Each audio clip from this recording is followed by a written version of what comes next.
Estrogen is a hell of a drug, my friends. Chestrogen, feminems, titty sprinkles, breast mints, whatever you call it.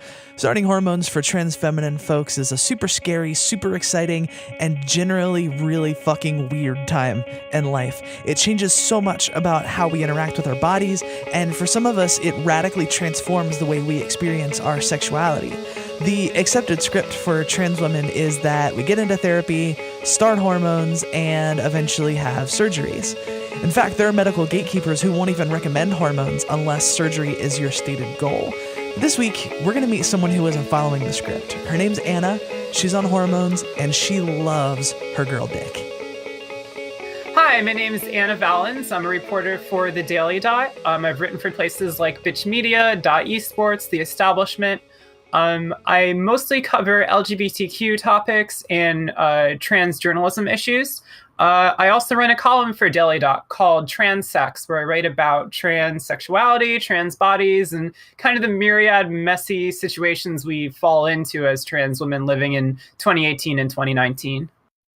I came from a family that was pretty conservative and pretty religious. I grew up Orthodox Christian. My brother's actually he's on the track road to be a priest. So I grew up with very conservative, like cis-het values. And I was really scared of trans bodies growing up, and also of having a trans body growing up. It was like really difficult when I realized I was a trans woman. When I finally, like, everything like clicked in my head, it was really difficult for me to sit down and say, okay, I want to have this kind of body, because I kind of liked the body I had in some ways. I liked, especially, again, as someone that is non-up, I liked having a penis. I liked having a girl dick, and I liked the way that my genitals functioned. So it was really difficult for me to kind of figure out. And I decided, like, look, going on HRT, the benefits of it outweigh the cons. I really wanted to feminize, and I thought it was really important for me for my transition. So I said, fuck it, let me do it anyway. And it was kind of just a plunge into the dark and seeing what happens. I started HRT in early 2016. I had a lot of people that I knew helping me along the way, a lot of trans women that had been a couple years in HRT. And so they'd already told me, like, these are some of the things that you can expect. These are some of the things that are going to happen to you. And that was really a blessing, because I was living in kind of suburban New Jersey at the time, New Brunswick, New Jersey, where Rutgers University is. I was finishing up my senior year of college. I later moved to New York that year. But beforehand, I did not know any trans women. And I was kind of trying to figure out how HRT would change my body as I went along with it.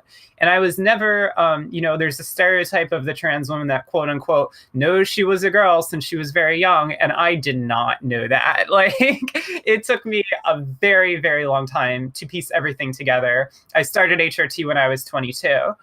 And basically what ended up happening was, because I wasn't that dysphoric, when it came to my genitals, my penis, my girl dick, I kind of had an interesting relationship with HRT. I was really scared it would kind of shrink the size of my genitals and make them basically, like, not really work the way I wanted to.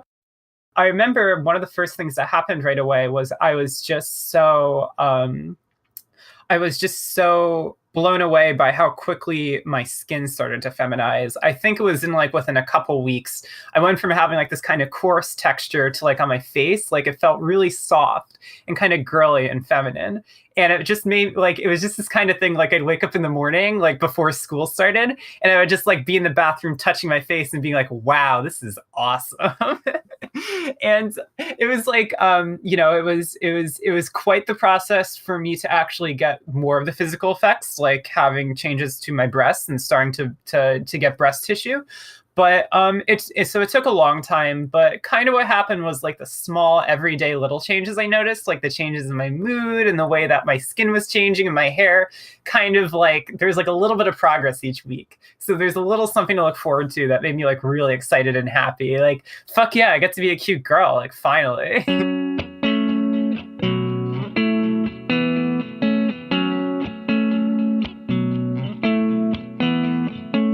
When I started HRT, I was not, I didn't have sex yet. I was a virgin. And instead, I was also like very sexually frustrated, as is very common for a lot of trans women. Whipping Girl talks about it a lot. I love this passage that Julia Serrano writes about like trans women like pre-transition masturbating a real lot to like kind of escape from the world. Like that's basically me in a nutshell. That was like kind of my sex life. It was non-existent. I was looking at like basically like cartoon like kink porn on the internet. And then I ended up, there was a friend that was like very clearly attracted to me. I was like, okay, I'm going to go ahead. I'm going to go for it. You know, I'm not getting laid. I might as well try it. And I hooked up with them. And it was a very interesting and difficult experience, not so much because of them, but because of myself. I realized in that moment that I didn't really know what I wanted from sex. And I didn't really know what sex was going to be like, period. I just had this idea of what our culture tells us to, which is very cis and like it's very this normative image of like man tops woman, does PIV, and then they go both fall asleep and wake up the next morning. And I found out quickly that part of me wanted that script, but there was no way I could make it work because I was kind of uncomfortable having a penis that like someone would touch or play with or interact with. Like just the idea of it being touched made me uncomfortable. And what kind of ended up happening was I had this part of my sexuality where I really liked pleasuring myself and I really liked HRT's impacts on my body, but I also felt weird sharing that with other people. And I don't really think it was until my current partner, who's been very understanding and very affirming, that I've really been able to, since we started dating 2 years ago, that's kind of what's eased me out and let me understand my body a bit more and like realize that I do like having a girl dick. It's just the way I interact with it and the way other people interact with it that's important. So it's kind of like this process of learning over time and experimenting and feeling a little uncomfortable, like being sexual with other people before I figured out like, okay, got it. This is how I feel about my body. Being with another trans woman, because my partner is a trans girl, right? Kind of taught me how to engage with my body differently. Before I met my girlfriend, like I didn't really take care of myself quite as well as I liked to. And kind of being with my girlfriend Zoe taught me a lot about like, okay, this is how I'm supposed to take care of my body. Like I'm supposed to drink water like every day, you know, like I'm supposed to make sure I like take my medication and have 3 meals. Cause like I kind of have this person there that's like, hey, Anna, did you remember to do this? And she's very much like down to a ritual of her day. She likes to take care of herself really well. And that also translated to my sex life too, when it came to just on a solo way. I went from kind of raw stroking myself to using like lubricant and sex toys. And it led to a much better sexual experience touching myself. And I think it's a shame because I had to figure that out kind of like by not having some very good masturbation sessions when I first started HRT, and then like meeting someone who's kind of like, hey, you should take care of your body. And I was like, oh yeah, you're right. I should take care of my body. Like, here's some ways I can do that and make sure that like it's fun and pleasurable and doesn't hurt me or like is too raw and scratches me up. So kind of what would happen is kind of a mixture of different things. So a lot of times when I would masturbate, I would not be using lubricant. I wouldn't be using sex toys. I'd just be using like a hand stroking myself, either through like cupping motions or like just fingers. And that's what I used to do before I transitioned. And testosterone basically lets you do that fine because your skin is coarser if you have, if you have a penis, right? And it's kind of built to a certain extent to basically absorb some rough treatment. But HRT changes trans women's genitals, especially over time, to the point where the skin becomes softer and it becomes more sensitive too. So you can't just really play with it the same way that you would a cis man's cock, because it doesn't work that way. And that's kind of what I was trying to do. I was trying to feel it the same way. And I mean, what would happen is HRT prevents trans women's bodies from becoming as erect without erectile dysfunction medication. And it also is not built to sustain that treatment. So it's kind of scratching myself up and making myself raw and just making it uncomfortable to masturbate. And what ended up happening was I had to switch to lube and lubricant in order to prevent that from happening, and also being gentle and delicate with the sex toys I use. So I use a lot of magic wands, right? Like a Hitachi magic wand and the Lay wand too, which was created by the same person that created B-Vibe, the butt plug company. And like the toys with those toys are vibrators, so I have to be more careful of how often I use them. Whereas with lubricant, it kind of like I can be a little rough with my clit. I can kind of like cup it with a fist and like stroke up and down as long as it's lubed up. But I can't really do that raw like I used to before I transitioned. So I guess it kind of stinks because or rather, one of the reasons why I like to write about this stuff is because I wish I didn't have to go through like 5 months of like roughing up my clit and then realizing that there's so much better ways to like masturbate. It's really like simple, but it's also just like I want other trans girls to know like, hey, like you don't have to go through the same shit I did. Like here's an easy way to masturbate.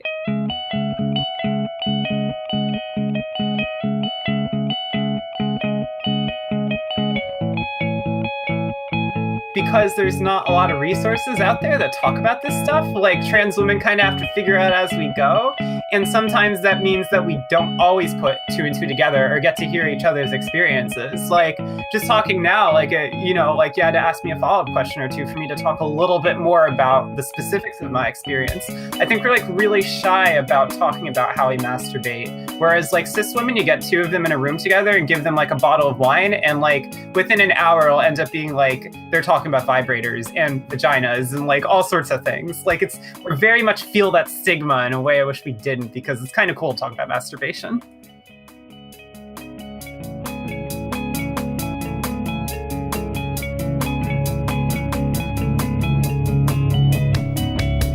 When I met my partner, Zoe, you know, I had a relationship with another trans woman, kind of just like a one-two kind of date fling thing. And I had like sexted with some trans women over the internet before, but I had never really like had a long-term relationship with a trans woman. And when I met my girlfriend Zoe, it was kind of like the way that she interacted with my body and that she loved my body for what it was and not like what it could be. That kind of that changed my perception a lot. And I think what ended up happening was I would sit down and I would masturbate or just think about having sex, or I would just be with her and I'd start thinking like, wow, this is kind of cool that I have a dick. Like it's something that can be penetrative, or it can be something that's played with. And so when I would touch it, like I would kind of, I would enter a different mindset. I would become a lot more topping or domineering, kind of like doing this switch like dom, like in a dom sub situation. Like it would kind of put me in this headspace of being very toppy and being very like a penetrative girl, like thinking about the idea of like, oh, it's hot, I could use this to like fuck somebody. And for me, that ended up being really affirming and really hot and really easy to kind of stick with and be in the moment with. Like, this is awesome. Like, I can sit down and touch myself and think about these fantasies, and people will find them attractive. I do remember actually, to get a little more specific, I think the moment when I realized that I didn't have to be like a passive, submissive woman just because I was a woman was actually sexting with some trans women over the internet. Because, you know, there's that stereotype that like all trans women are bottoms, which is not true, but there are a lot of bottoms in the trans community. And I met a few trans women that were all like bottoms, and they all like playing submissive roles and fetishism. And I realized, like, what if I tried being the top or the dom that I always was attracted to? So it was kind of like putting on this role to play around with these girls. And I realized how sexy it was to like finally be this kind of role that I always looked up to, this domineering top. And I think that fueled it too, like being in that headspace, fantasizing that way. I would go to touch myself, I'd go to play with myself, and I could kind of think of myself as like big and powerful and strong. And it would keep me in this headspace where it's like this clit I have is awesome, and this clit I have is something that I can have, you know, sex that's penetrative with, and like there's nothing wrong with it, and people will think it's hot. I think so much about being a trans woman is being forced into certain boxes that cis people create for us. And one of those is like also how we then police each other that way too. Like one of the things that happened for me is like I kind of wanted to be like this non-op trans woman proud of having a clit, partly because my partner is attracted to non-op trans women, but also because just, you know, I grew up with like, like I mentioned earlier in our interview, like I grew up with like cartoon porn. I grew up with like alternative fetish porn. And like to me, like those bodies, trans non-op bodies were attractive in that kind of content. So I kind of grew up with this mindset, like there are people out there that are attracted to this and find it sexy and find it affirming to be attracted to it. And it kind of got me thinking, like, what if it's not a problem for me to have a dick? Like, do I need to get surgery? And it's hard to find other trans women that feel that same way, because a lot of trans women feel like, in order to be a woman, they have to get surgery. I mean, it's much more complicated than that, right? There is a real need for a lot of trans women to get surgery. And that's why I'm a big fan of like letting everyone have their own definitions of what's right for them and what trans womanhood means to them, because there can't be a one size fits all. But, the reality is like, yeah, we do feel a pressure to get rid of our dicks. And it's like, well, what if we don't want to? Like, what if we're fine with them? Or what if we just need to unpack some baggage about them and then we're fine with them, which is my case. It's just like working through that shit. And then it's like, okay, great. This is awesome. I love this.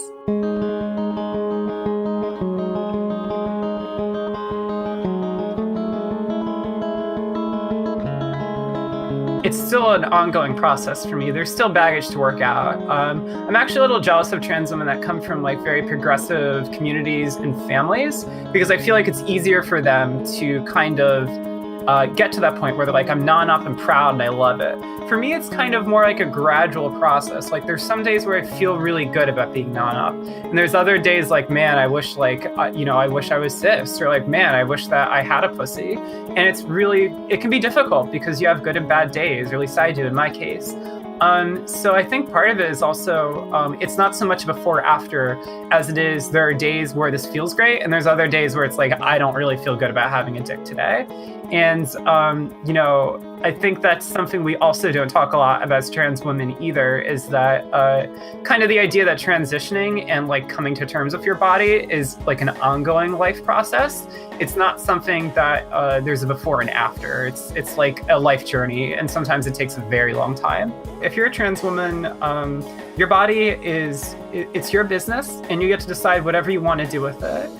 It doesn't matter the reason why you want something. It doesn't matter the reason why you want your body's genital configuration to be the way you want it to. It's your body at the end of the day, and you have no moral or ethical obligation to have a certain kind of genitalia that other people tell you to. If you want to have a girl dick and rock it, that's awesome. But also if you want a vagina, that's fine too. And if you want to use words that no one else is using to describe your genitals, that's also fine. I think it's really important for us as trans people, both as trans women, but as a general trans community, to accept that gender is not something that happens through neat little packages of one-size-fits-all labels, that we can and should have the right to use whatever words we want and describe ourselves any way we want, and live kind of in a pluralistic way where all of our different words are valid. Because if we create that kind of situation, we encourage it, then it causes much less stress for people to do things that ultimately they don't want to do. So this is a shout out to anyone who's not following the script and their transition. All your paths are valid, and the only way to do it wrong is to not listen to yourself. Check us out on Twitter at Queersplaining. I'm on Twitter and Instagram at Callie Gets It. If you want to support the show, the absolute best thing you can do is share this episode around to your friends. You'll see posts on Instagram, Twitter, and Facebook with the links. Your shares, along with your kind words, are what helps this thing grow, and I am so appreciative. You can also check out patreon.com/queersplaining to make a pledge as little as $1 per episode and help this thing continue. Before we go, I want you to know that if you're lost, you're hurting, you're scared, if you feel like no one cares or no one understands, you need to know there's a community out here that loves you, cares for you, knows that you're capable of amazing things, and that you are worthy of love. If you're struggling, please don't be afraid to reach out. Until next time, friends, this is Queersplaining.